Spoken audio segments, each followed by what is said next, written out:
ಅಸ್ಸಲಾಮುಅಲೈಕುಂ, ನಮಸ್ತೆ, ಆದಾಬ್.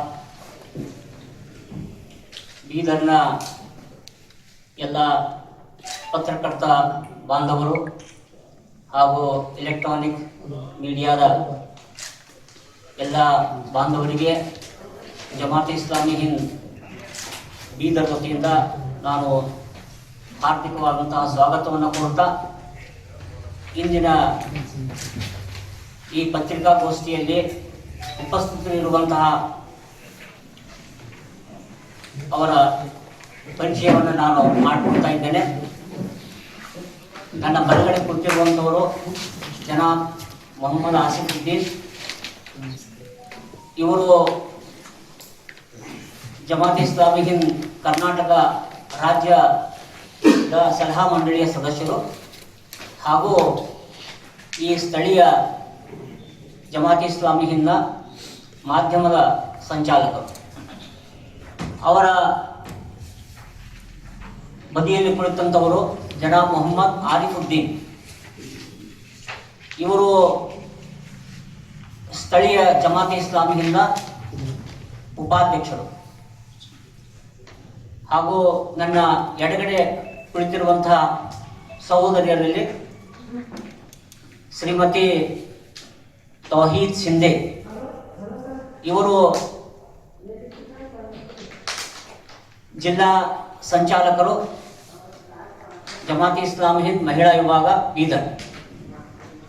ಅವರ ಪಕ್ಕದಲ್ಲಿ ಕುಳಿತಕ್ಕಂಥವರು ಶ್ರೀಮತಿ ಅಸ್ಮಾ ಸುಲ್ತಾನ. ಇವರು ಜಮಾತ್ ಇಸ್ಲಾಮಿ ಹಿಂದ್ ಸ್ಥಳೀಯ ಮಹಿಳಾ ವಿಭಾಗದ ಸಂಚಾಲಕರು. ನಾನು ಮೊಹಮ್ಮದ್ ನಿಜಾಮುದ್ದೀನ್, ಜಮಾತ್ ಇಸ್ಲಾಮಿ ಹಿಂದ್ ಸದಸ್ಯ ಹಾಗೂ ಈ ಮಾಧ್ಯಮ ವಿಭಾಗದಲ್ಲಿ ನಾನು ಸದಸ್ಯನಾಗಿದ್ದೇನೆ. ಮೊದಲಿಗೆ ಜನಾಬ್ ಮೊಹಮ್ಮದ್ ಆಸಿಫುದ್ದೀನ್ ಅವರು ಈ ಒಂದು ಅಭಿಯಾನ, ರಾಷ್ಟ್ರವ್ಯಾಪಿ ನಡೆಸಲಾಗುತ್ತಿರುವಂತಹ ಅಭಿಯಾನ ನೆರೆಹೊರೆಯರ ಹಕ್ಕುಗಳು, ರೈಟ್ಸ್ ಆಫ್ ನೇಬರ್ಸ್, ಹುಕೂಕ್ ಹಂಸಾಯ, ಈ ವಿಷಯದ ಕುರಿತು ಮತ್ತು ಇದರ ಉದ್ದೇಶ, ಇದರ ವಿವರಣೆಯನ್ನ ತಮ್ಮ ಮೇಲೆ ಮೊದಲಿಗೆ ಕೊಡಲಿದ್ದಾರೆ. ನಾನು ಅವರನ್ನ ಈ ಒಂದು ಅಭಿಯಾನದ ಕುರಿತು ವಿವರಣೆಯನ್ನು ಕೊಡಲಿಕ್ಕೆ ನಾನು ಅವರಿಗೆ ವಿನಂತಿಸ್ತಾ ಇದ್ದೇನೆ. ಕಾರ್ಯಕ್ರಮಗಳನ್ನು ನಾನು ಹೇಳಬೇಕಾದ್ರೆ, ಇವತ್ತು 20ನೇ ತಾರೀಕು ನಾವಿವತ್ತು ಪತ್ರಿಕಾಗೋಷ್ಠಿಯನ್ನು ಮಾಡ್ತಾ ಇದ್ದೀವಿ. ಇದರ ಉದ್ದೇಶ ತಾವು ಕೂಡ ಏನಂತಂದ್ರೆ ಈ ಒಂದು ಒಳ್ಳೆಯ ಕಾಲದಲ್ಲಿ ಸಹಕಾರ ಬೇಕು. ಸಮಾಜವನ್ನು ತಿದ್ದಲಿಕ್ಕೆ, ಸಮಾಜದ ಕೆಡಕನ್ನು ದೂರ ಮಾಡಲಿಕ್ಕೆ ಪತ್ರಿಕೆಗಳು, ಮಾಧ್ಯಮ ಅತಿ ಮುಖ್ಯವಾದಂತಹ ಒಂದು ಪಾತ್ರವನ್ನು ವಹಿಸ್ತವೆ. ಕಾರಣ, ನಮ್ಮ ಕಳಕಳಿ ವಿನಂತಿ ಏನು ಅಂತಂದ್ರೆ, ತಾವು ನಮ್ಮ ಮಾತನ್ನ ಜನರ ಹತ್ರ ಒಯ್ಯಬೇಕು ಅನ್ನುವಂಥದ್ದು ಒಂದು ಕಳಕಳಿ. ಅದಕ್ಕೆ ಇವತ್ತು ಪತ್ರಿಕಾಗೋಷ್ಠಿಯನ್ನು ನಾವು ಇಟ್ಕೊಂಡಿದ್ದೇವೆ. ಎರಡನೇದಾಗಿ, ನಾಳೆ 21ನೇ ತಾರೀಕು ಶುಕ್ರವಾರ ನಮ್ಮ ಅಭಿಯಾನದಲ್ಲಿ 2 ಶುಕ್ರವಾರಗಳು ಬರ್ತಾ ಇದೆ. 21 ಹಾಗೆ ಅಂತ 28ನೇ ತಾರೀಕು. ಈ 2 ದಿವಸ ಎಲ್ಲಾ ಮಸೀದಿಯಲ್ಲಿ ಆ ಶುಕ್ರವಾರದ ಪ್ರವಚನದಲ್ಲಿ ಏನಂತಂದ್ರೆ, ಮುಸ್ಲಿಮರಿಗೆ ನೀವು ನೆರೆಹೊರೆಯವರ ಜೊತೆಯಲ್ಲಿ ಒಳ್ಳೆಯ ಸಂಬಂಧವನ್ನ ಹೊಂದಿ ಅನ್ನುವಂತ ಮೆಸೇಜ್ ಅನ್ನು ನಾವು ಕೊಡೋದಕ್ಕೆ ಬಯಸ್ತಾ ಇದ್ದೀವಿ. ಎಲ್ಲ ಮಸೀದಿಯಲ್ಲಿ ಕೂಡ, ಬೀದರ್ನಲ್ಲಿ ಏನೆಲ್ಲ ಮಸೀದಿ ಇದಾವೆ ಎಲ್ಲರಲ್ಲಿಯೂ ಕೂಡ ಏನಂತಂದ್ರೆ ನಾವು ಶುಕ್ರವಾರದ ಪ್ರವಚನದಲ್ಲಿ ಇವುಗಳನ್ನು ನಾವು ಅವರಿಗೆ ಜ್ಞಾಪಿಸ್ತಾ ಇದ್ದೇವೆ. ಮೂರನೇದಾಗಿ 22ನೇ ತಾರೀಕಿಗೆ ನಮ್ಮ ಅಖಿಲ ಭಾರತ ಜಮಾತ್ ಇಸ್ಲಾಮಿಯಿಂದ ಉಪಾಧ್ಯಕ್ಷರು ಬರ್ತಾ ಇದ್ದಾರೆ. ಜಮಾತ್ ಇಸ್ಲಾಮಿಯಿಂದ ಅಖಿಲ ಭಾರತ ಉಪಾಧ್ಯಕ್ಷರು ಡೆಲ್ಲಿಯಿಂದ ಬರ್ತಾ ಇದ್ದಾರೆ. ಅವರು ಎಸ್ ಅಮೀನುಲ್ ಹಸನ್. ಅವರು ಜಾಮಾ ಮಸೀದಿಯಲ್ಲಿ ಸಾಯಂಕಾಲ 6:30 ಗಂಟೆಗೆ ಅಂತ ಒಂದು ಕಾರ್ಯಕ್ರಮವನ್ನು ಇಟ್ಕೊಂಡಿದೆ. ನಮ್ಮ ಒಂದು ಮಾಡೆಲ್ ನೇಬರ್ಹುಡ್ ಯಾವ ರೀತಿ ಇರಬೇಕು, ಮಾದರಿ ಏನಂತಂದ್ರೆ ನೆರೆಹೊರೆ ಯಾವ ರೀತಿ ಆಗಿರ್ಬೇಕು ಅನ್ನೋದ್ರ ಬಗ್ಗೆ ನಮಗೇನಂತಂದ್ರೆ ಅವರು ಮಾತನಾಡಲಿದ್ದಾರೆ. ಅದು 22ನೇ ತಾರೀಕು ಜಾಮಾ ಮಸೀದಿಯಲ್ಲಿ ಸಾಯಂಕಾಲ 6:30 ಗಂಟೆಗೆ. ಅದಾದ ನಂತರ 23ನೇ ತಾರೀಕಿಗೆ ನಮ್ಮಲ್ಲಿ ಒಂದು ಸಾಹಿತ್ಯಿಕ ಒಂದು ಸಂಸ್ಥೆ ಇದೆ. ಅದರ ಹೆಸರು ಇದಾರಾ ಅದಬಿ ಇಸ್ಲಾಮಿ. ಅದು ಇಸ್ಲಾಮಿನ ಸಾಹಿತ್ಯದ ಒಂದು ಸಂಘಟನೆ. ಅದರಲ್ಲಿ ಮುಷಾಯರ ನಾವು ಕವಿಯರು ತಮ್ಮ ಒಂದು ಕಾರ್ಯಕ್ರಮ ಅಲ್ಲಿ ಏರ್ಪಡಿಸಲಾಯಿತು. ಅವತ್ತಿನ ದಿವಸ ಇನ್ನೊಂದು ಕಾರ್ಯಕ್ರಮ ಏನಂತಂದ್ರೆ 23ನೇ ತಾರೀಕಿಗೆ ನಮ್ಮಲ್ಲಿ ಒಂದು ಮಕ್ಕಳ ಒಂದು ಆರ್ಗನೈಸೇಷನ್ ಇದೆ, CIO, ಚಿಲ್ಡ್ರನ್ ಇಸ್ಲಾಮಿಕ್ ಆರ್ಗನೈಸೇಷನ್. ಈ CIO ವತಿಯಿಂದ ಒಂದು ರ್ಯಾಲಿಯನ್ನು ನಾವು ನಡೆಸ್ತಾ ಇದ್ದೇವೆ. ಡೀಸೆಂಟ್ ಫಂಕ್ಷನ್ ಹಾಲ್ ವರೆಗೆ ಇದು ರ್ಯಾಲಿ ನಡೀತಾ ಇದೆ. ಅದರಲ್ಲಿ ತಮ್ಮ ಒಂದು ಸ್ಟ್ರೀಟ್ ನಲ್ಲಿ ರ್ಯಾಲಿಯನ್ನು ಮಾಡಿ ಅವರು ನೇಮ್ ಪ್ಲೇಟ್ ಅನ್ನ ತಗೊಂಡು ಒಂದು ಸಂದೇಶವನ್ನು ಅವರು ಮಕ್ಕಳು ಕೊಡಲಿದ್ದಾರೆ. ಇದು ಮಕ್ಕಳ ಕಾರ್ಯಕ್ರಮ. 6ನೇ ತಾರೀಕಿಗೆ ನಾವೇನಂತಂದ್ರೆ ಯೂತ್ಸ್ ಡೇ ಅಂತ ಹೇಳಿ ಆಚರಣೆ ಮಾಡ್ತಾ ಇದ್ದೇವೆ. ಯುವಕರ ದಿನ ಅಂದ್ರೆ ಹೆಚ್ಚಿಗೆ ಯುವಕರನ್ನ ಈ ಒಂದು ವಿಷಯದ ಮೇಲೆ ಮಾತನಾಡುವಂತೆ ನಾವು ಇಲ್ಲಿ ಕೆಲವು ಕಾಲೇಜುಗಳಲ್ಲಿ ಏನಂತಂದ್ರೆ ಅವರಿಗೆ ಮಕ್ಕಳಿಗೆ ಇದರ ಕುರಿತು ನಾವು ಮಾಹಿತಿಯನ್ನ ತಿಳಿಸ್ತಾ ಇದ್ದೇವೆ. ಮಕ್ಕಳಿಗೆ ಸ್ಕೂಲ್ ಕಾಲೇಜಸ್ನಲ್ಲಿ ಹೋಗಿ ಅದರಲ್ಲಿ ಮುಖ್ಯವಾಗಿ Asra public school, Alameen college, wisdom college, divine college ಇವುಗಳನ್ನು ನಾವು ಆಯ್ಕೆ ಮಾಡಿಕೊಂಡಿದ್ದೇವೆ. ಅಲ್ಲಿ ಹೋಗಿ ನೆರೆಹೊರೆಯವರ ಕುರಿತು ಅದರ ಮಹತ್ವದ ಕುರಿತು ನಾವು ಯಾವ ರೀತಿಯಾಗಿ ನೆರೆಹೊರೆಯವರ ಜೊತೆಯಲ್ಲಿ ಸದ್ವರ್ತನೆಯನ್ನು ಮಾಡಬೇಕು ಅನ್ನುವಂಥ ಒಂದು ನಾವು ಸಂದೇಶವನ್ನು ಅಲ್ಲಿ ಕೊಡೋರಿದ್ದೇವೆ. ಕೆಲವು ಸ್ಕೂಲ್ಸ್ಗಳಲ್ಲಿ ಏನಂತಂದ್ರೆ GIO ಹಾಗೂ CIO ವತಿಯಿಂದ ಈ ಕಲ್ಚರಲ್ ಕಾರ್ಯಕ್ರಮಗಳನ್ನು ನಾವು ಅಳವಡಿಸಿಕೊಂಡಿದ್ದೇವೆ. ಸಂಕ್ಷಿಪ್ತ ವಿವರಣೆ, ನಾನು ಮಹಿಳೆಯರ ಕಾರ್ಯಕ್ರಮಗಳನ್ನು ತಮ್ಮ ಮುಂದೆ ಇಡಲಿಕ್ಕೆ ನಾನು ಜಿಲ್ಲಾ ಸಂಚಾಲಕಿ ಮಹಿಳಾ ವಿಭಾಗ ಜಮಾತ್ ಇಸ್ಲಾಮಿ ಹಿಂದ್ ಶ್ರೀಮತಿ ತೌಹೀದ್ ಸಿಂಧೆ ಸಾಹಿಬ ಅವರಿಗೆ ನಾನು ಅವರಿಗೆ ऐसे ऐसे वाकयात मेरे नॉलेज में हैं कि दो दिन उसके गेट के सामने कार रख देता है, चले जाता है. 2 दिन हम गेट खोलकर बाइक नहीं निकाल सकते. क्या ये प्रॉब्लम नहीं है? अगर बोले तो लड़ने आते हैं. तो हम चाहते हैं और दिल मिले और ताल्लुकात दोबारा जिंदा हो. पौधा लगाना, तहायफ देना, बच्चों के साथ सरगर्मियाँ, खिदमत खल्क, ये सब ऐसे काम हैं जिसमें शहरी शामिल हो सकते हैं. हर शहरी इसमें शामिल हो सकता है. मकसद ये है कि बीदर एक ख़ानदान की तरह मुत्तहिद हो. घरों और मोहल्लों को जोड़ने में ख़वातीन सबसे अहम रोल अदा करती हैं. इसीलिए इस मुहिम में ख़वातीन की सरगर्मी शमूलियत की खुसूसी अपील है ताकि पूरा बीदर मुस्बत तब्दीली महसूस करे, बेहतर पड़ोस, बेहतर समाज और बेहतर शहर. अगर हम एक दूसरे के करीब होंगे तो शहर में अमन, तरक्की, खुशहाली का माहौल मजबूत होगा. जज़ाकल्लाह. तकरीबन हर 5 में का एक व्यक्ति मुसलमान है. तो ये मुसलमान अपना मुसलमान होने का रोल प्ले करे और वो बताए कि एक अच्छा पड़ोसी कैसा हो सकता है.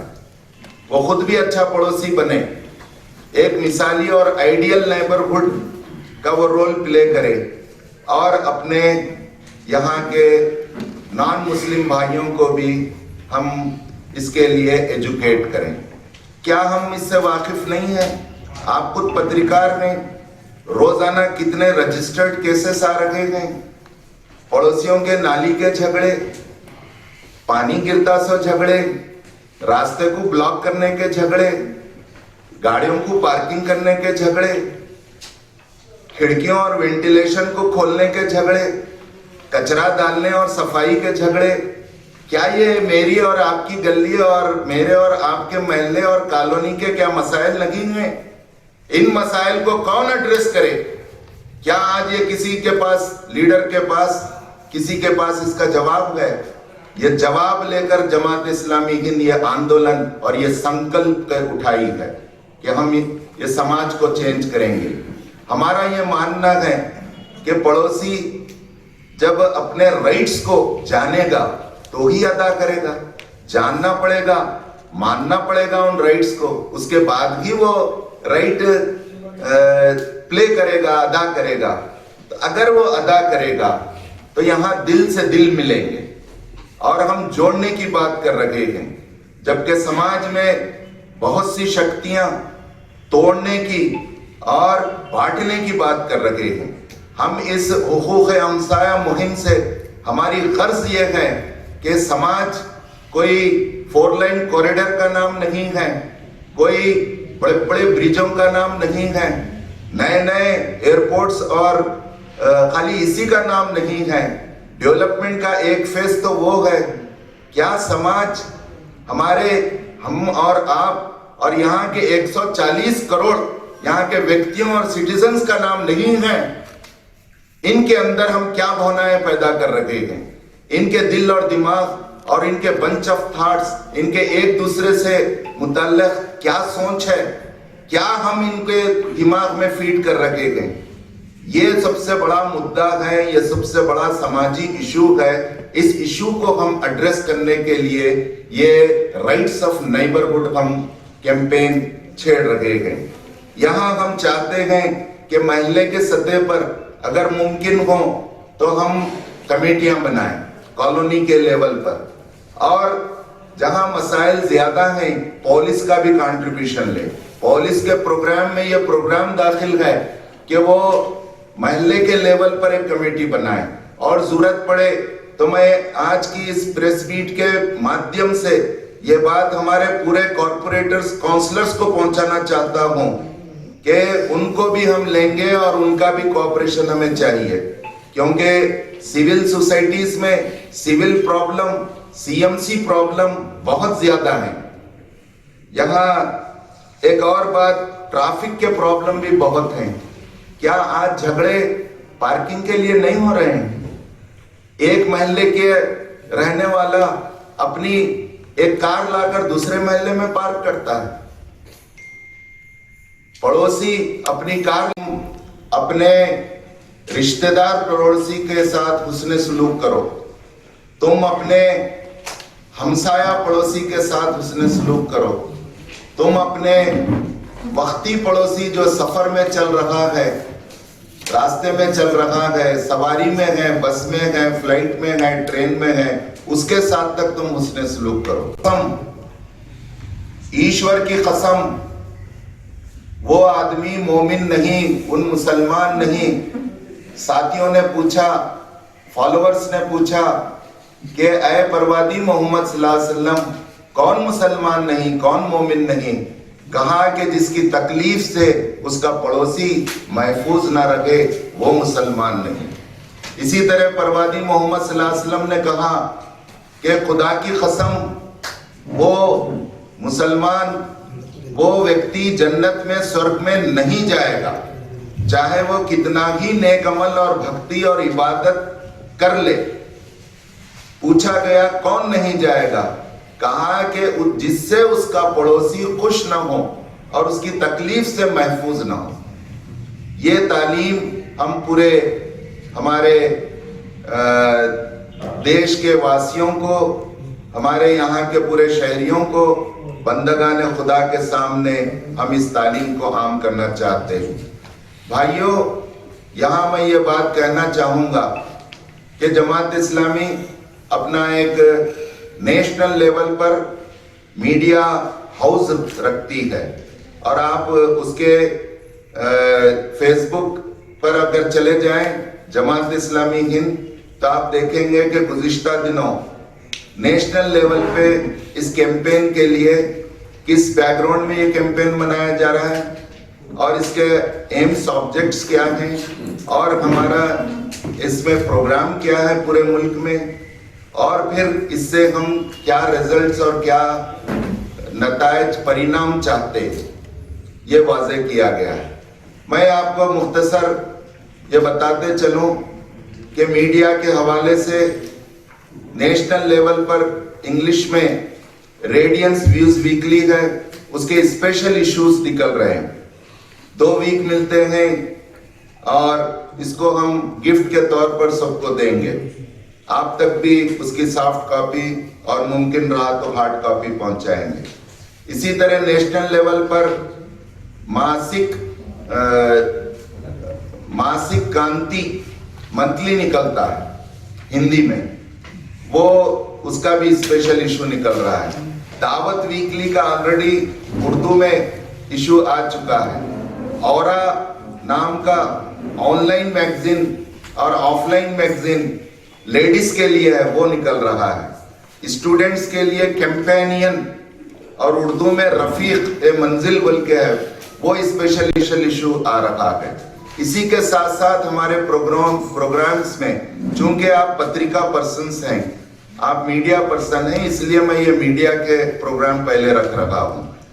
पूरे देश में नेशनल लेवल पर, स्टेट लेवल पर, लोकल लेवल पर हम आपसे ये कोऑपरेशन चाहेंगे कि इस नोबल कॉज के लिए हम आर्टिकल्स आपको देंगे, आप वो आर्टिकल्स भी शाये करें। कन्नड़ा में देंगे, उर्दू में देंगे, आप उसे अपने स्टीम्ड जो आपका इसके जो मकासद है कि इस मुल्क की आबादी 140 करोड़ से अधिक होते जा रही है और इसमें मुसलमान भारत देश में तकरीबन 40 करोड़ हैं। ये 21 नवंबर तक 30 नवंबर तक, जिसका मकसद है मिसाली पड़ोसी और समाज खैरख्वाही व ताल्लुकात मजबूत करना है। इस मुहिम का मकसद ये है कि शोबा ख़वातीन ने कुछ सरगर्मियाँ इस दौरान तय किए हैं। ये इसमें क्या है, इनफरादी तौर पर घर घर मुलाकात करेंगे और ग्रुप की शक्ल में भी मुलाकात करेंगे और मुहिम का तारुफ पेश करेंगे। और इसमें पड़ोसियों का दिन मनाया जाएगा, जिसमें तोहफे, तहायफ और मुख्तलिफ सरगर्मियों से क्या है माहौल को खुशगवार बनाने की कोशिश की जाएगी।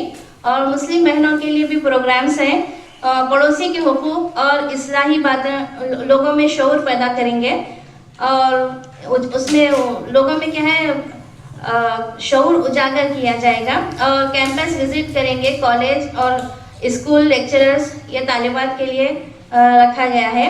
खिदमत खल्क, जिसमें बीमार, कुर्सी, ज़रूरतमंदों की मदद की जाएगी। और सखावती प्रोग्राम, कल्चरल प्रोग्राम में जो CIO चिल्ड्रंस इस्लामिक ऑर्गेनाइजेशन और GIO गर्ल्स इस्लामिक ऑर्गेनाइजेशन, ये मेंबरान क्या है इसके ज़रिए से अपना पैगाम पहुंचाएंगे। पुलिस स्टेशन विजिट किया जाएगा, समाजी हम आहंगी का पैगाम दिया जाएगा वहाँ पर, और हॉस्पिटल्स की भी विजिट की जाएगी, मरीजों की आदत और खैरख्वाही की जाएगी। और सलम एरिया में भी क्या है विजिट करेंगे, ख़वातीन और बच्चों के साथ क्या है मुलाकात की जाएगी वहाँ पर। और खुसूसी प्रोजेक्ट्स बराए जोन, यहाँ पर क्या है शोबा ख़वातीन में क्या है 30 जोन्स है। इसमें भी क्या है ये जो 10 दिन का जो प्रोग्राम हम सेट किए हैं, हर दिन रोज़ाना एक ना एक नेकी करेंगे और पड़ोसियों के ये साथ रोज़ाना ये चैलेंज रहेगा। ಇಡೀ ರಾಷ್ಟ್ರದಾದ್ಯಂತ ಈ ಅಭಿಯಾನವನ್ನು ನಡೆಸ್ತಾ ಇದೆ. ಡೆಲ್ಲಿಯಿಂದ ಈ ಬೀದರ್ನ ಹಳ್ಳಿಯವರೆಗೂ ಕೂಡ ಇವತ್ತು ಈ ಅಭಿಯಾನ ನಡೀತಾ ಇದೆ. ಈ ಅಭಿಯಾನದ ಅವಧಿ ನವೆಂಬರ್ 21ರಿಂದ 30ರವರೆಗೆ. ಈ ಅಭಿಯಾನದ ವಿಷಯ ನೆರೆಹೊರೆಯವರ ಹಕ್ಕುಗಳು, ರೈಟ್ಸ್ ಆಫ್ ನೇಬರ್ಸ್.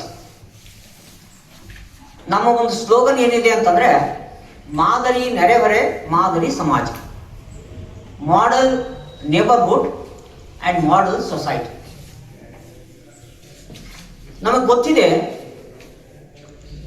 ಭಾರತದ ಒಂದು ನಾಗರಿಕತೆ, ಸಿವಿಲೈಸೇಷನ್, ಇದು ಪುರಾತನವಾದಂತಹ ಸಿವಿಲೈಸೇಷನ್. ಕುಟುಂಬ ಹಾಗೂ ನೆರೆಹೊರೆಯ ಸಂಬಂಧಗಳ ಮೇಲೆ ಇದು ನಿರ್ಭರ ಆಗಿದೆ.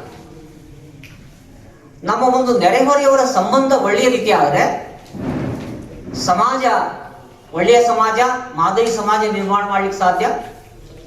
ಮಾದರಿ ಸಮಾಜ ನಿರ್ಮಾಣ ಆದರೆ ಒಂದು ಮಾದರಿ ರಾಷ್ಟ್ರವನ್ನು ನಿರ್ಮಾಣ ಮಾಡಲಿಕ್ಕೆ ಸಾಧ್ಯ.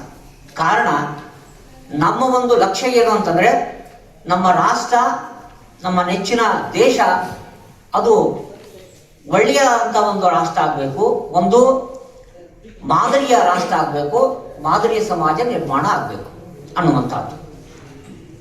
ನಾವೆಲ್ಲ ನೋಡ್ತಾ ಇದ್ದೇವೆ ಇವತ್ತು ಮಾನವರ ಸಂಬಂಧಗಳು ಶಿಥಿಲಗೊಳ್ತಾ ಇವೆ,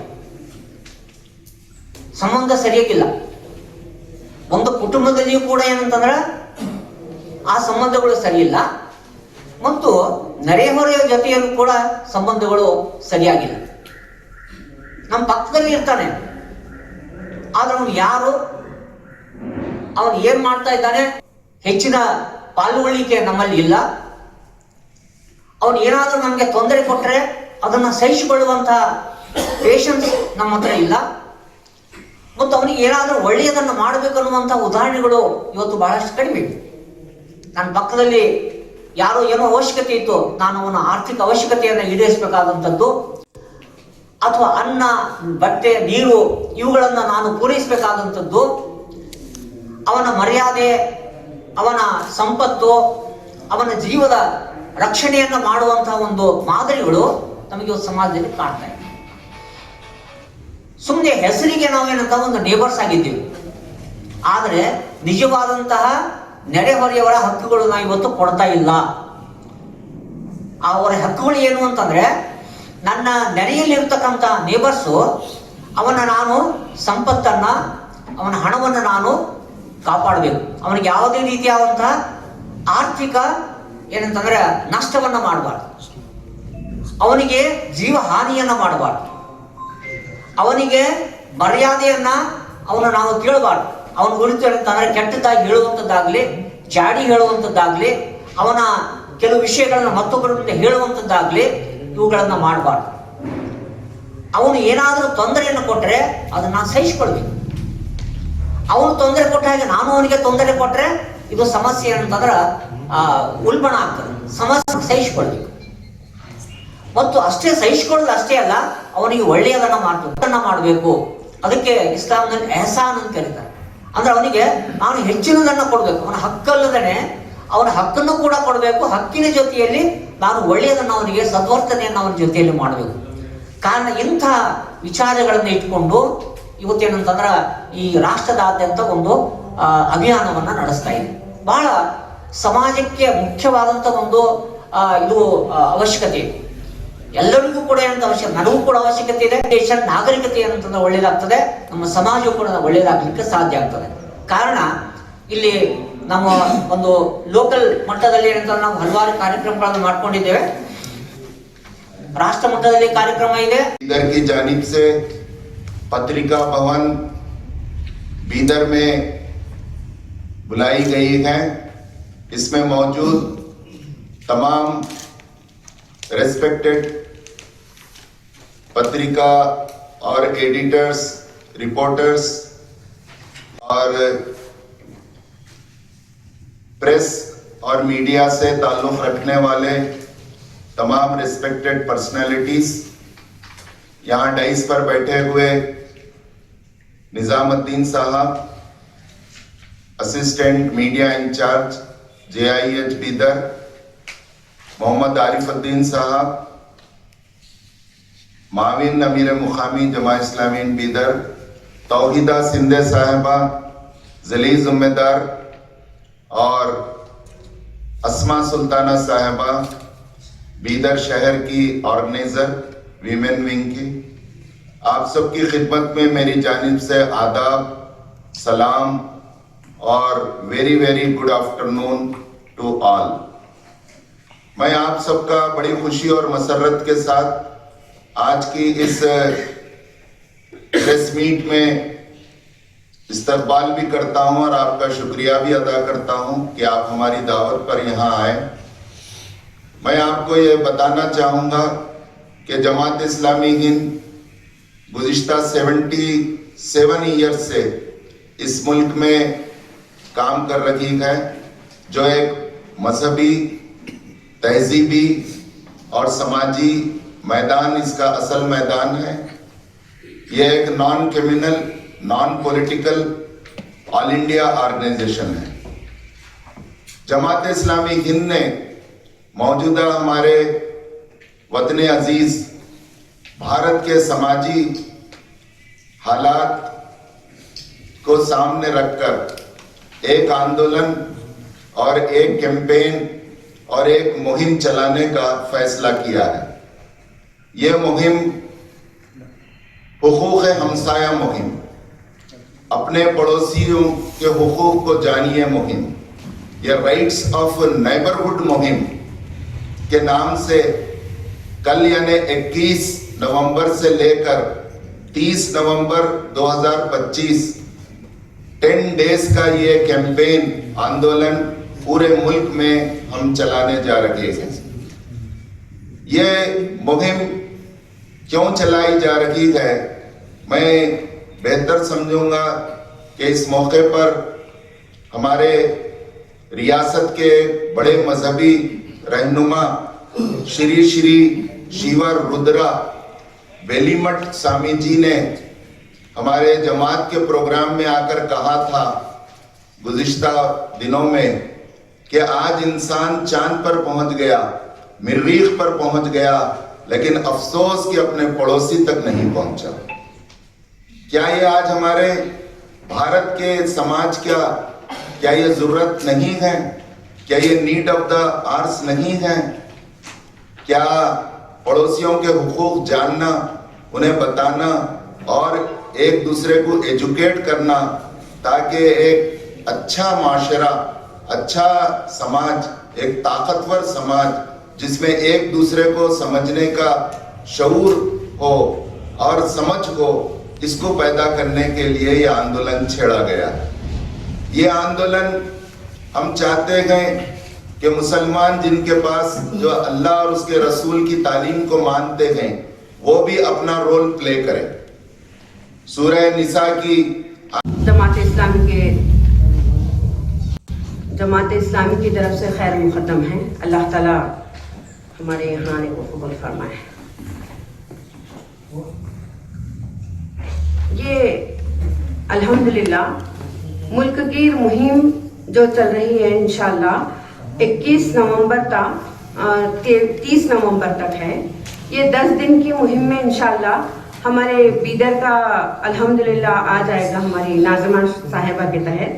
इसी तरह हम बीदर डिस्ट्रिक्ट की ऑर्गेनाइज़र हूँ मैं तौहीद सिंधे साहिबा। मैं ज़िले के कामों को अंजाम दूंगी। जिस तरह से अतराफ़ के हमारे ताल्लुक़े हैं, औराद है, भालकी है, बगदल है, जमनाबाद, बसरा कल्याण है और चांगलियर है, ये छोटे छोटे मुकामात हैं। इन मुकामात पर हम खुसूसी तौर पर जो हमारी ये मुहिम चल रही है, मुल्क की मुहिम चल रही है, तो इंशाअल्लाह हम कोशिश करेंगे कि पड़ोसियों को के साथ किस तरह रहना है, इनके बारे में जब जमात को इस बात की अशद ज़रूरत महसूस हुई तो इसलिए ये मुहिम को उठाया गया है। अब इस मुहिम के तहत हम ये काम करेंगे कि तमाम मुल्क में, तमाम हमारे बीदर डिस्ट्रिक्ट के अतराफ छोटे छोटे गाँव में जहाँ हमारे खुसूसी तौर पर महल्ले में ख़वातीन का मसला हो रहा है, बच्चियों का झगड़ा हो रहा है, तो इस तरह से हम ये कोशिश करेंगे कि पूरे अतराफ के अजला में पहुँचकर एक हमारा मंसूबा बनाया गया है। उस मंसूबे के तहत हम जो है पूरा काम करने की कोशिश करेंगे इंशाअल्लाह। ये आज कल से शुरू हो रही है, इसलिए आज प्रेस मीट रखी गई है। आप तमाम को इसीलिए जमात इस्लामी की तरफ से बुलाया गया है। मैं आप तमाम का इस्तकबाल करती हूँ। इसी तरह हमारे पास 7 तारीख को 7 दिसंबर को कुरान प्रवचन रखा गया है जमात इस्लामी की तरफ से, कुरान की रोशनी में अमन व खुशहाली। इसमें जमात इस्लामी ने ये महसूस किया कि आज हमारे लिए एक अहम रूहानी व तालीमी प्रोग्राम कुरान डिस्कोर्स और मैसेज, कुरान मैसेज एक में होगा। और इस प्रोग्राम का बुनियादी मकसद ख़वातीन को कुरान के पैगाम, अमन, खुशहाली से रोशनास कराना और इसे रोज़मर्रा ज़िंदगी से जोड़ने की तरगीब देना है। प्रोग्राम का मरकज़ी उन्वान कुरान की रोशनी में अमन व खुशहाली रखा गया है, जिसके तहत कुरान की आफाकी उसूल, अदल, एहसान, खैरख्वाही, पाकीज़गी और इस्तग़फ़ार को सादा और जामे अंदाज हिदायत है जो इंसानियत को जुल्मत से निकालकर रोशनी की तरफ लाती है। ये दिलों का सुकून, ज़हनी रूहानी शिफा और माशराती हमाहंगी की ज़मानत देती है। कुरान माशरे की बुनियाद है। इनकी तरबियत और रहनुमाई पूरे ख़ानदान और समाज पर मुस्बत असरात डालती है। इसलिए इस प्रोग्राम का इनखाद निहायत अहमियत का हामिल है। प्रोग्राम की ख़ास बात यह है कि ये इज्तिमा मुकम्मिल तौर पर प्रथमा बहन जी ब्रह्मा कुमारी आश्रम की, उनको भी बुलाया गया है खुसूसी तौर पर। اور اس طرح سے اور زیادہ لوگوں کو بھی انوائٹ کیا گیا ہے تاکہ اس پروگرام کو ہم جو ہے کامیاب بنانے کی کوشش کریں گے. اس لیے میڈیا کے ذریعے سے ہماری اس بات کو پورا عام ہوتی ہے تو ہم خاص طور پر یہ بات بتانے کی کوشش کر رہے ہیں. تو اللہ تعالیٰ سے دعا ہے کہ اللہ تعالیٰ ہمارے اس کو قبول فرمائے. ಈಗ